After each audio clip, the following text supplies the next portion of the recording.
예수님께서 예루살렘에 도착하시고 이제 며칠의 시간이 지나면서 그 가운데 가장 먼저 성전에 대해서 용도 파기 선언, 성전 파괴라고도 일컫는 이러한 일들을 행하시고, 연이어서 여러 논쟁들이 있었고, 특별히 권세에 대한 논쟁이 있었죠. 자신들이 하나님의 모든 권세를 지상에서 대행할 수 있는 유일한 합법적 기관이라고 주장하는 이 산헤드린 공회의 대표자들에 대해서 예수님은 그들과 권세와 관련되는, 본문에는 권위라고 되어 있지만 권세와 관련되는 이 상호 질문을 던졌어요. 그런데 이를 통해서 저들의 권세는 고작 사람들에 의한 일시적이고 제한적이고 또 부당한 권세라는 것을 드러내셨고, 예수님은 하나님의 모든 권세를 부여받은 세례 요한으로부터 증언을 받은 합법적인 권세를 가진 분이심을 이를 통해 나타내신 것을 봅니다. 그리고 이제 그 권세를 통해서 우리 교회를 다스리실 뿐 아니라 우리가 이제 산헤드린 공회처럼 주님의 권세를 이제는 우리가 행사합니다 라고 말할 수 없어요. 주님이 그 권세로 우리를 직접 다스린다고 그랬어요. 그런데 주님이 자신의 뜻하신 바를 우리에게 다 알려주시기에 주님의 뜻이 무엇인지를 알고 그것을 놓고 우리가 회의도 하고 고민도 하고 기도하고 그리고 여러 가지로 애쓸 때 우리는 바로 이런 방식으로 주의 권세를 행사하게 되고, 특별히 예배드리는 것, 또 가르치는 것, 또 전도하는 것, 이런 일들 속에서 바로 이 권세가 행사된다라는 말씀을 지난 시간에 나누었습니다. 오늘 12장에는 또 익숙한 이 포도원 농부 비유라고 일컬어지는 이것이 이제 주어지는데, 12장의 이 이야기 역시 대화는 아닌데 예수님이 다 말씀하시죠. 예수님의 독백과 같이 말씀되는 이런 장면인데, 이것은 12장 1절에 그들에게 말씀하시되, 그러니까 산헤드린 공회의 대표자들에게 지금 계속 이어서 말씀하시는 그런 말씀이라고 할 수 있어요. 그럴 때 우리 지지난주였나요? 무화과 나무를 저주하신 것과 이 포도원의 비유가 서로 연결되어 있죠. 어떤 면에서 유사합니까? 우리 이제 한 30년 전, 40년 전에 그때 막 그 설탕이 제조되기 시작해서, 그래서 그때는 추석 선물 같은 걸로 설탕 한 봉지 이런 게 이제 아주 유행이었던 때가 있다고 그래요.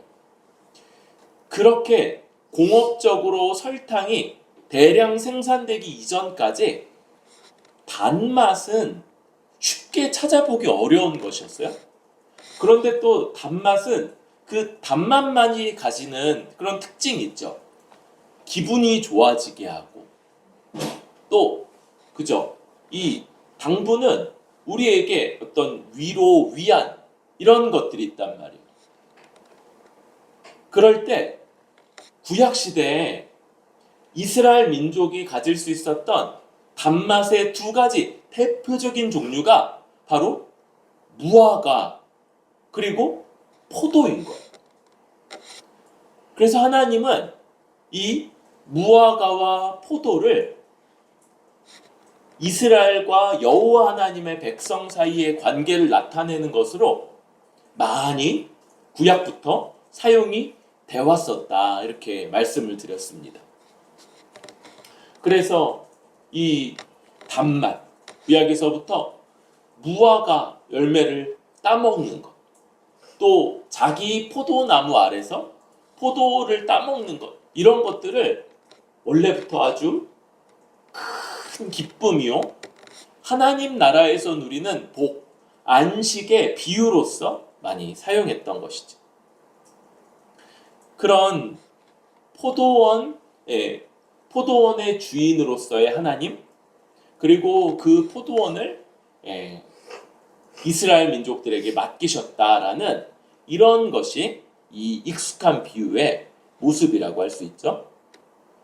그럴 때 이제 비유가 시작되면서 한 사람이 포도원을 만들어 산 울타리로 두르고 집자는 틀을 만들고 망대를 지어서 농부들에게 새로 주고 타국에 갔더니, 이렇게 한 농부, 그런데 이 부자인 것 같아요.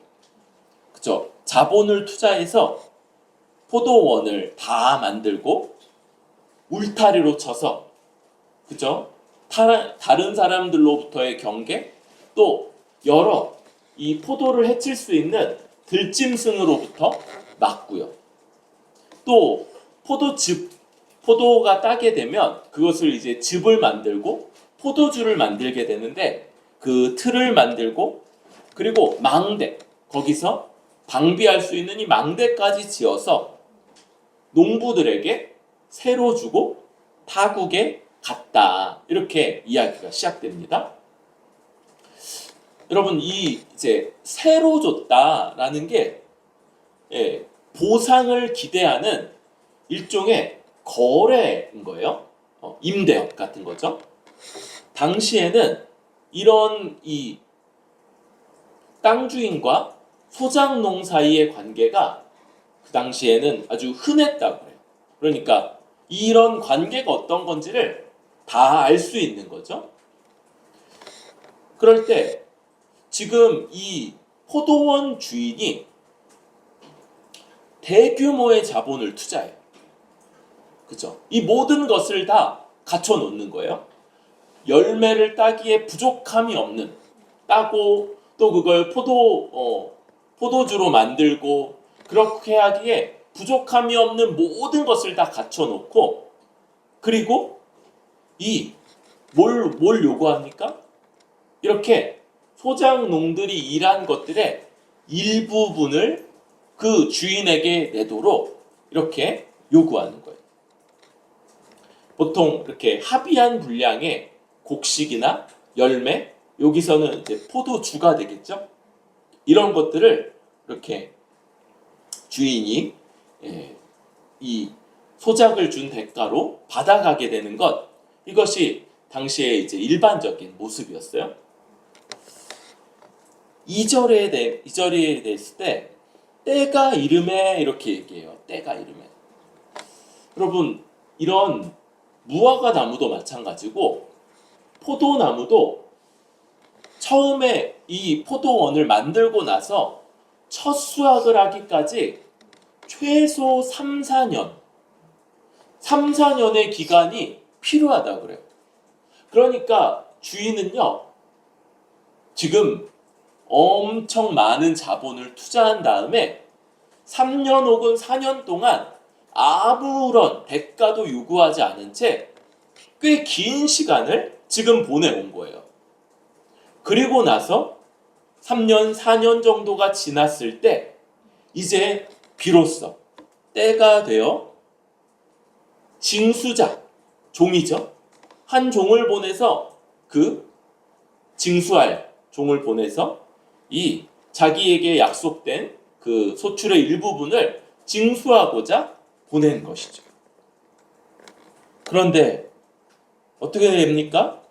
3절에 그들이, 바로 이 소작농들이 주인의 징수할 수 있는 권리를 거부하고요. 그리고 그를 학대하죠. 심히 때리고 거저 보내는 거. 주인은 어떻게 합니까? 4절에 다시 다른 종들을 보내니, 또 다른 종을 보내요. 그러자 머리에 상처를 내고 능욕하였다. 이 역시도 육체적인 그런 핍박과 함께 능욕, 그러니까 모욕함으로 그렇게 해서 이를 거절한 거예요. 5절에 주인이 또 다른 종을 보내니 그들이 그를 죽이고, 그래서 이제 가장 심각하게 죽이기까지 하는 그런 일들이 있고, 주인은 멈추지 않죠. 그 외에 많은 종들도 계속 보낼 때 덜어는 때리고요, 또 덜어는 죽이는 이런 일들을 그 소장농들이 행했다, 이렇게 말하고 있습니다. 여러분, 지금 이 5절까지의 이 이야기는 예수님이 요약하신 구약 이스라엘 민족의 역사라고 할 수 있겠죠. 하나님이 이 포도원의 주인처럼 열매 맺을 수 있는 모든 것, 소출을 얻을 수 있는 모든 것을 하나님이 베푸시고, 그리고 때가 이름에, 그러니까 충분히 열매 맺을 수 있기까지 오랫동안 기다려 오셨던 것, 이것이 하나님이 구약 이스라엘에게 하신 일들이라고 그렇게 말할 수 있어요. 그리고 때가 됐을 때 어떻게 하십니까? 여기 여러 종들, 곧 선지자들을 보내셔서 이스라엘 백성들에게 합당한 열매를 요구하셨던 것, 이것이 하나님이 이스라엘 백성들에게 행하셨던 일이에요. 거역하는 자들을 보내시고 또 보내시고 또 보내시고, 그렇게 하나님이 행하셨을 뿐 아니라 하나님은 이런 것들을 요구하실 수 있는 합당한 자격, 권리를 가지신 분인 거죠. 이스라엘 백성에게 하나님이 기뻐하시는, 원하시는 그런 열매를 받고자 하시는 것, 이것이 하나님의 뜻이었어요. 그런데 여러분, 이 이스라엘 백성들이 어떻게 했다고요? 이 종은 여러분, 표현상 종이지만 그러나 멀리 떠나 계시는 주인이 보낸 전권 대리자예요. 전권 대리자. 그의 신분은 종일지라도 왕이 보낸, 혹은 주인이 보낸 사람으로서 이 사람은 주인의 전권을 가지고 와서 주인의 말을 전하는 사람인데,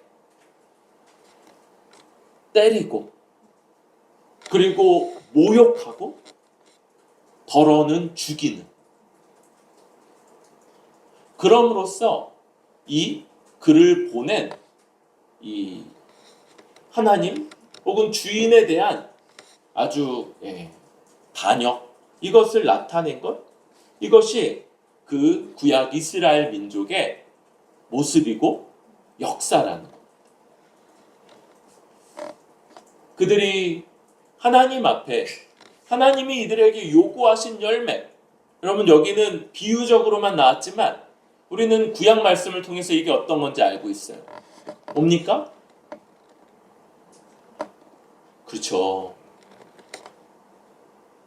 하나님의 법인 십계명을 이들이 이루어냄으로써 오직 하나님만을 사랑하는 것과 이웃을 자기 몸처럼 사랑하는 것, 이 두 가지, 이렇게 요약할 수 있는 것이죠.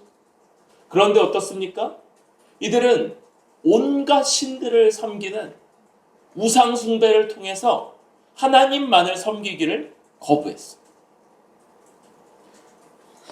뿐만 아니라 더 명확하게 이웃을 내 몸같이 사랑해야 되는데, 다른 이방의 모든 나라들처럼 강한 자가 약한 자를 압제하고 그의 것들을 강탈하고 힘으로, 무력으로 부당한 권위로 그 아랫사람들을 괴롭히는 이런 일들이 이 이스라엘 민족들 안에서 벌어짐으로써 아주 명확하게 하나님의 말씀을 범하고, 그리고도 이들이 어떻게 합니까? 하나님의 선지자들이 왔을 때 처음에는 좀 놀라기도 하고 두려워하기도 하고 떨기도 해요. 그런데 나중에 되면요, 사람들이 이 하나님의 선지자들을 어떻게 대했는지를 알아요. 때리고 괴롭히고, 그래서 거짓 선지자들이 훨씬 더 많이 나옵니다. 이 백성들이 듣기 원하는 말을 해주는 거예요. 이 백성들이 원하는 말을 해주고 이게 하나님의 뜻이다. 백성들이 다 우리식으로는 아멘 그랬겠죠. 아멘. 그런데 그런 분위기 속에서 하나님의 선지자가 정말 선지자들이 나오는 거예요. 그리고 어떻게 해요? 그는 남들이 다 백성들이 좋아하는 말 하는데 아니다. 니네 망할 거다. 니네 항복해라. 니네 차라리 이방 민족에게 끌려가는 게 더 낫다. 그럴 때 그는 저 많은 다수의 선지자라고 주장하는 사람들 사이에 거짓 선지자로 낙인 찍히고요. 참 선지자가 오히려 거짓 선지자로 낙인 찍히고, 더군다나 민족 반역자. 그래서 모독을 당하고 죽임까지 당하는 이런 일들이 구약에 벌어집니다. 여러분, 우리가 왜 이런 구약의 일화들을 보아야 합니까? 우리 고린도전서 10장 5절 6절 올려놨는데 한번 같이 읽어볼까요? 주보 참고하시면 됩니다. 시작. 그러나 그들의 다수를 하나님이 기뻐하지 아니하셨으므로 그들이 광야에서 멸망을 받았느니라. 이러한 일은 우리의 본보기가 되어 우리로 하여금 그들이 악을 즐겨한 것 같이 즐겨하는 자가 되지 않게 하려 함이니. 여러분, 이런 말씀은 우리의 본보기가 되게 하는 거예요.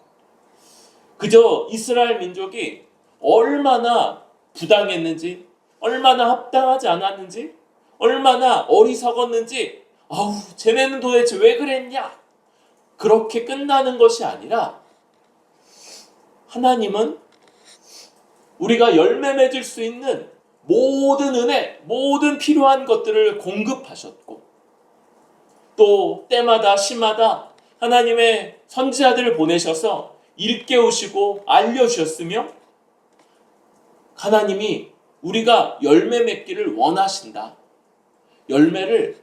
합당한 열매를 요구하신다. 이것이 우리를 향해서도 하나님의 뜻이라는 것, 이걸 우리가 기억해야 하는 것이죠.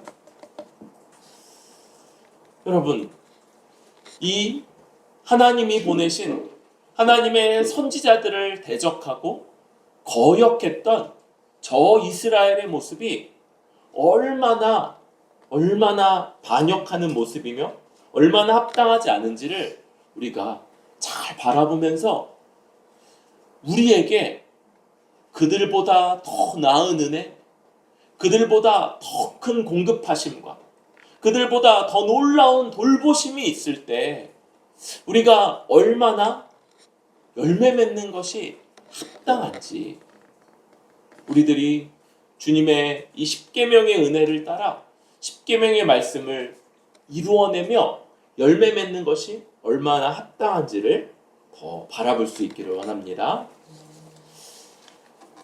그럴 때 이제 6절부터 8절까지 마지막 하나가 남아있어요. 6절, 이제 한 사람이 남았으니 곧 그가 사랑하는 아들이라 최후로 이를 보내며 이르되 내 아들은 존대하리라 하였더니. 이 전체 내용을 알고 그 의미도 알고 있는 우리들에게 이 주인의 기대가 너무 허황되게 느껴지죠? 여러분, 자기 아들은 존중할 거다, 존중을 받을 거다라고 주인이 가정하는 것인데 얼마나 큰 모험인지 모르겠어요. 하나님이 자기 백성들에게 하시는 정말 큰 모험이고요. 하나님이 정말 이루 말할 수 없는 위험을 감수하고 계시는 거예요. 거절당하고 모욕당하고 육체적인 핍박을 받을 뿐 아니라 죽기까지 했는데, 자기 종들이. 그런데 사랑하는 유일한 아들을 그 백성들에게 보낼 거냐, 그 백성들에게 마지막으로 그를 보낼 거냐. 정말 여러분, 이스라엘 백성들에게 우리 주님이 오시고 우리 주님이 선지자들이 그들에게 말했던 것, 그 같은 흐름 속에서 자기 백성들을 치고 자기 백성들을 정죄하고 자기 백성들에게 회개를 권면하는 이 말씀들을 하실 때, 지금 이 마지막 하나님이 자기의 사랑하는 유일한 아들을 보내시면서 최후의 그 마지막 그 일을 행하고 계신 것이죠.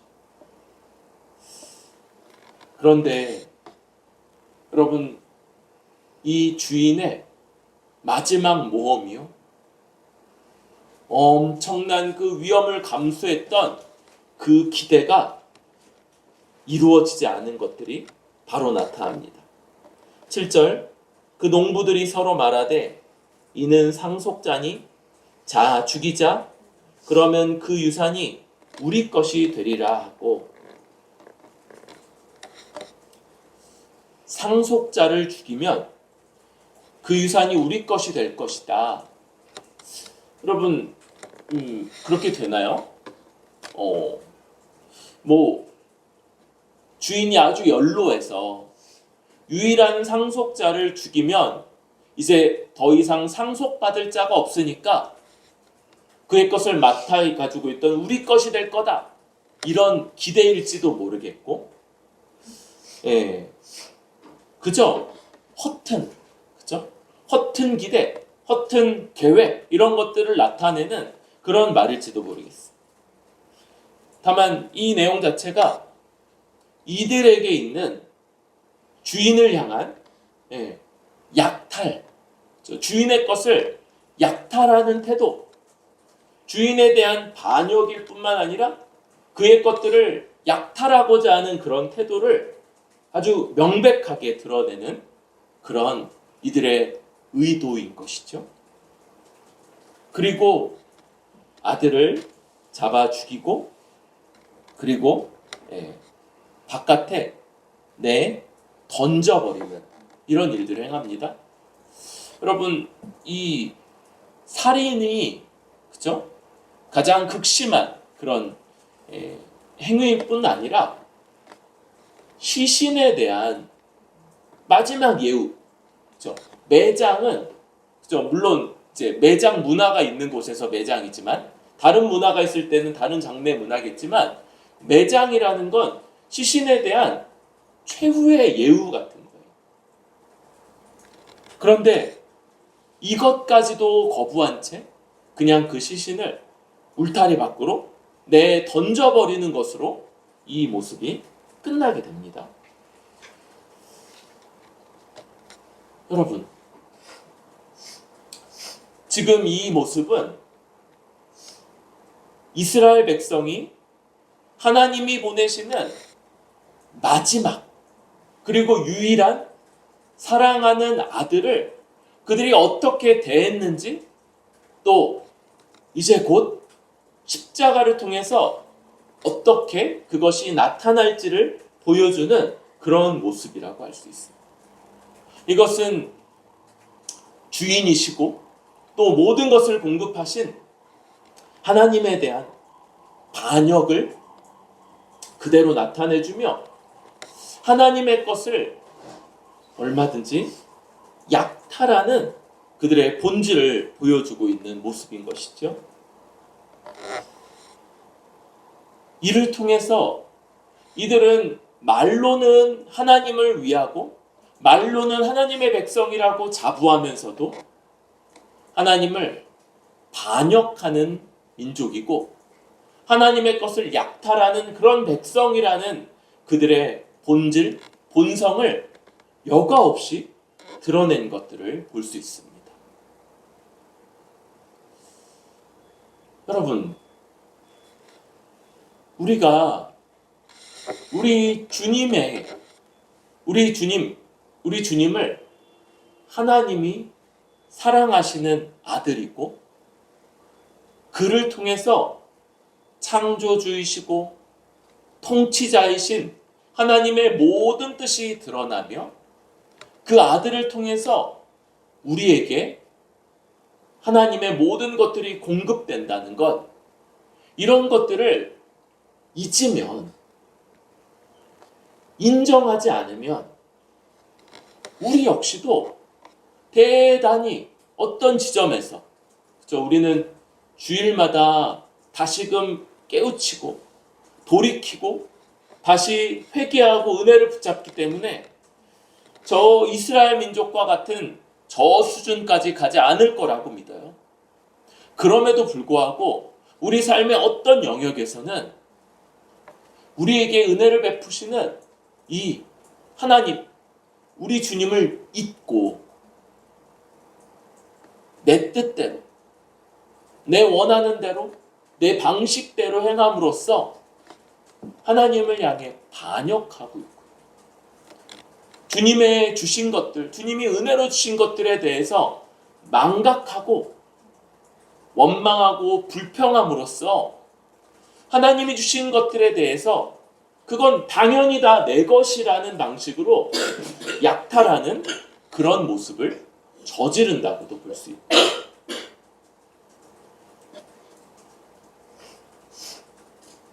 물론 우리 하나님 정말 놀라운 인내를 가지시고 또 이제는 다르죠. 저 때는 너무 위험한 일이었어요. 너무 무모하다시피 위험한 일을 감수하셨지만 그러나 지금은 하나님이 우리 주 예수 그리스도를 우리 머리 되게 하셔서 성령으로 우리를 그와 연합시키셨기 때문에 이제 하나님의 이 시도, 이 모험, 이 투자는 결코 손해를 보지 않고 실패하지 않고 반드시 성공하게 될 그런 일들이라는 것 역시도 우리는 생각하게 됩니다.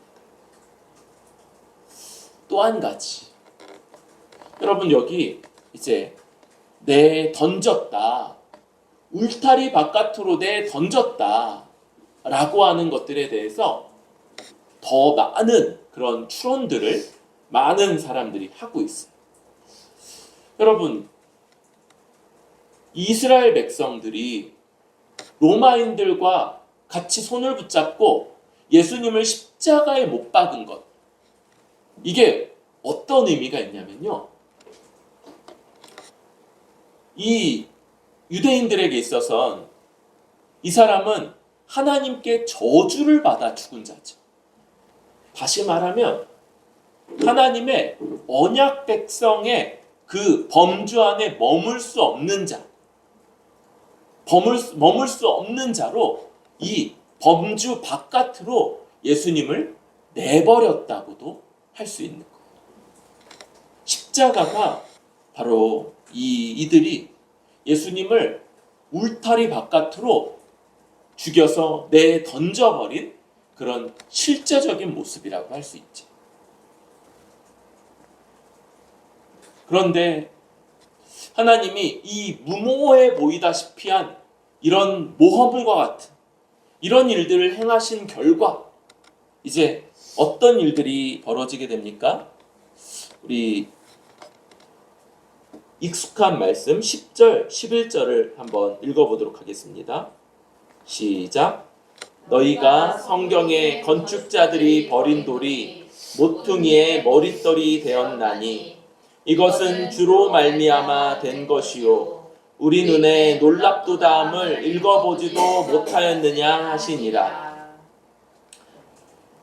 이 말씀, 우리 이 결과가 9절에 나오는 것처럼 포도원 주인이 와서 그 그 농부들을 진멸하고 그리고 그 포도원을 다른 사람에게 주는 여기까지.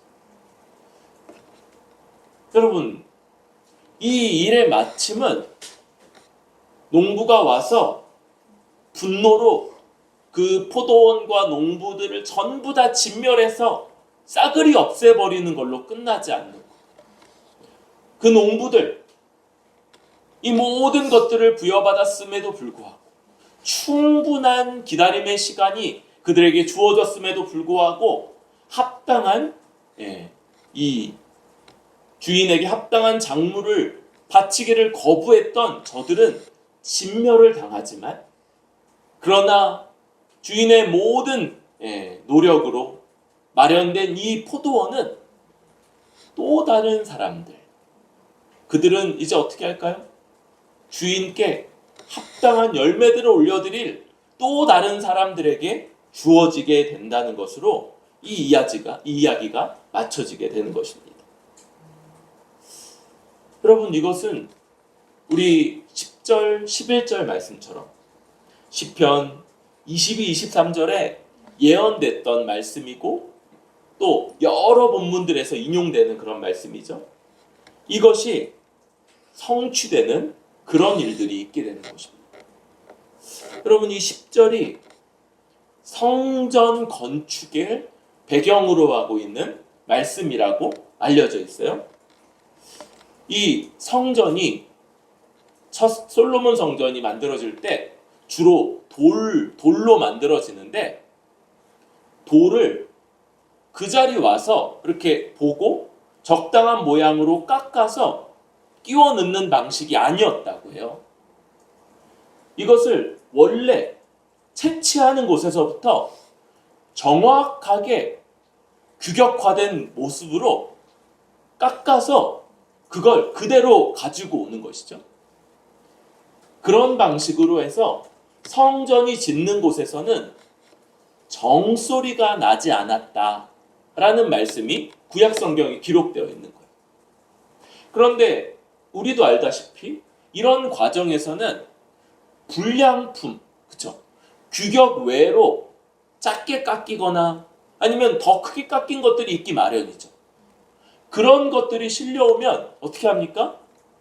건축자들, 이 성전 건축의 책임자들이 그건 부적합하다, 그건 잘못됐다 하고 그 돌은 따로 빼버리는 거예요. 그런데 지금 어떤 일이 벌어집니까? 성전 건축의 책임자요, 전문가라고 말하는 사람들이 이건 부적합하다, 이건 불합격이다 말했던 그 돌이 놀랍게도 모퉁이의 머릿돌. 여러분, 이거 두 가지 의견이 있다고 그랬죠? 그래서 이렇게 아치를 이루는 아치 형태, 양쪽에서 쌓아가다가 가운데다가, 그렇죠? 이렇게 모양으로 된 돌 하나를 싹 끼우면 이게 양쪽의 무게를 쫙 지탱해서 무너지지 않게 만드는 그 돌, 이게 모퉁이 머릿돌이다, 이런 견해도 있고요. 또 바닥에다가 받치는 돌로 쓰여서 벽과 벽이 만나는 곳, 그래서 하중이 많이 부하되는 곳에 밑에다가 까는 돌이다, 이런 견해들도 있는데 두 경우 다 전체가 무너지지 않도록, 건물 전체가 무너지지 않도록 유지하는 가장 중요한 돌이라는 거죠. 그런데 건축자들이 버린 돌이 한 건축물을 이루고 그것을 무너지지 않도록 붙잡는 가장 중요한 돌이 되게 하셨다. 이것이 놀라운 일이다. 우리 주님이 행하신 놀라운 일, 우리는 이해할 수도 없는 기이한 일이다. 이렇게 이야기하고 있는 거예요. 여러분, 하나님의 이 무모해 보이는 결정, 너무 무모해 보이는 모험, 그게 어떤 일들을 이루었습니까?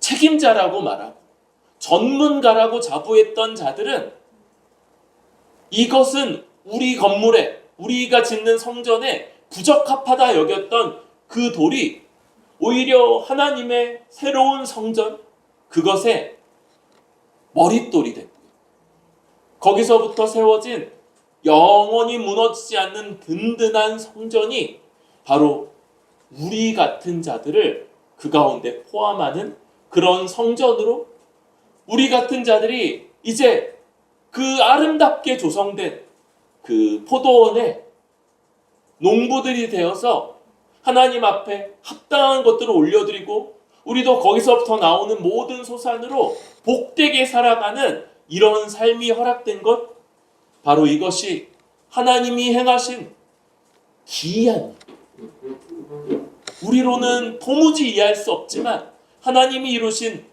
놀라운 일이요, 우리에게 베푸신 큰 은혜이며, 이제 우리 어떻습니까? 이전 백성들은 그 큰 은혜와 그 오랜 기다림, 하나님이 그 모멸을 참으시고도 지속해서 보내신 그 예언자에도 불구하고 열매 맺기를 거부했던 반면, 우리는 좋은 포도줄기에 이제 성령으로 인해서 연합되었죠. 줄기에 접붙임 받아서 거기서부터 모든 진액을 공급받고 있고, 그러하기에 이제는 좋은 열매 맺는 것이 당연하고 필연적이고 열매 맺지 않을 수 없는 자들. 물론 한 가지를 더 이야기해야 되겠죠? 여러분, 우리는 합당한 선한 열매들을 맺기 때문에 구원받는 겁니까? 아니에요. 그건 아니에요. 우리는 하나님 앞에 오직 우리 주 예수 그리스도가 이루신 그 완전한 의로 구원받고, 우리가 맺는 열매들은 어떤 의미를 가진다고요? 우리의 믿음이 참되고 진실한 믿음이어서 그리스도와 접붙임하는 믿음이다. 그리스도와 연합시키는 참된 믿음이라는 걸 증명하는 열매일 거예요. 동시에 이 열매는 하나님이 구약 백성들에게 그토록 바람하지 않았던 열매요, 이웃을 내 몸과 같이 사랑하는 그 사랑의 열매로서 맺혀지게 될 것임을 바라보게 됩니다.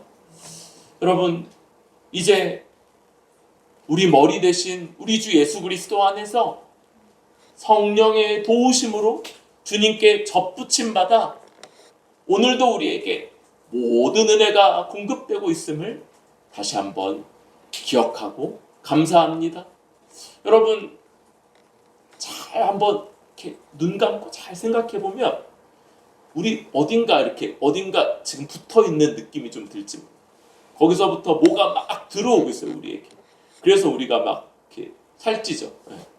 우리가 막 살찌고 더 온전케 되고 막 잘 느껴보면 선한 열매 맺기, 다른 세대를 사랑하고자 하는 마음들이 우리 안에 막 용솟음치는 걸 보게 될 거예요. 우리가 이런 놀라운 은혜 받은 백성들이고, 이제는 필연적으로 모든 것을 공급받기에 열매 맺을 수밖에 없는 그런 백성 되었다는 것을 주 앞에 감사하고 높이고 찬양하는 우리 뿌리 깊은 교회 모두 될 수 있기를 바랍니다.